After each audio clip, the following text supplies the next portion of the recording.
who's held item 1P, 5, 7, 9, 16, 19, 25, 35, 37, 38, 51, 56, 58, 65B.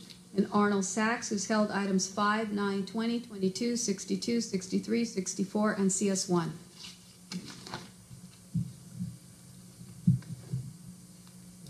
Good morning, Supervisors. It's good afternoon. It's Eric Previn from the 3rd District.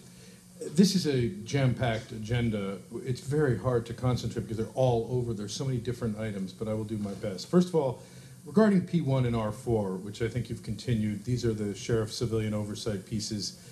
To continually continue them is a kind of a dismissal, to be honest, because I think the whole point of bringing it toward the Board of Supervisors is that the sheriff comes down and dances as fast as he can about all the great things he's doing and responding to the Citizens Commission on Jail Violence, which was initially the one, and now I think we're still waiting for the Civilian Oversight Group that Mark Ridley Thomas in January Sir, these matters have been continued, right? And so it is not appropriate for you to be commenting on them at this time.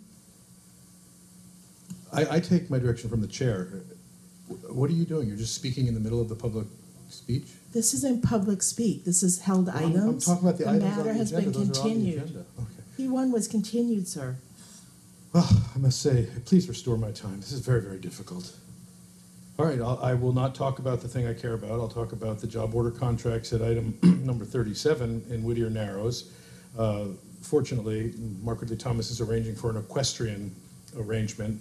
We are going to do some upgrades there. We need to do the upgrades on these equestrian fences, and urgently.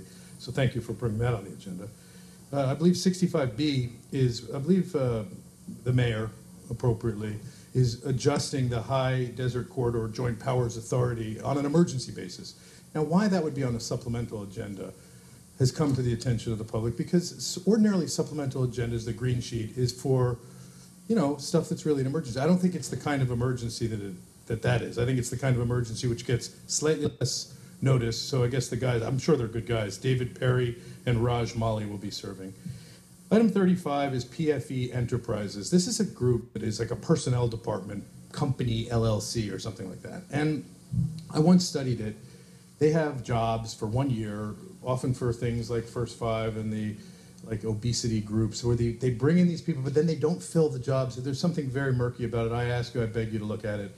Item 46 is a design build. This is very interesting. Gail Farber suddenly, after all this job order contract, wants to reserve the right to do a design build for $1 million here and there. We'll take care of it. Nice. I don't know why that would be.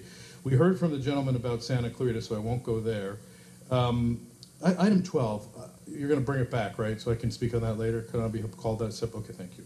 Item 16, thank you so much for the NAMI walk. This is $20 per person to park for free for the NAMI walk. That's the National Alliance of Mentally Ill. Nobody would argue with that, certainly. Item 19, Claverell mentioned, and I respect her on this.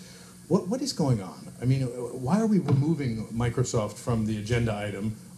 If we are not dealing with Microsoft, that would be appropriate, it would just be an error, but are we just removing it for the record, or are they getting the contract Thank you. for their High Point product or whatever it's called? Thank you very much. Next speaker.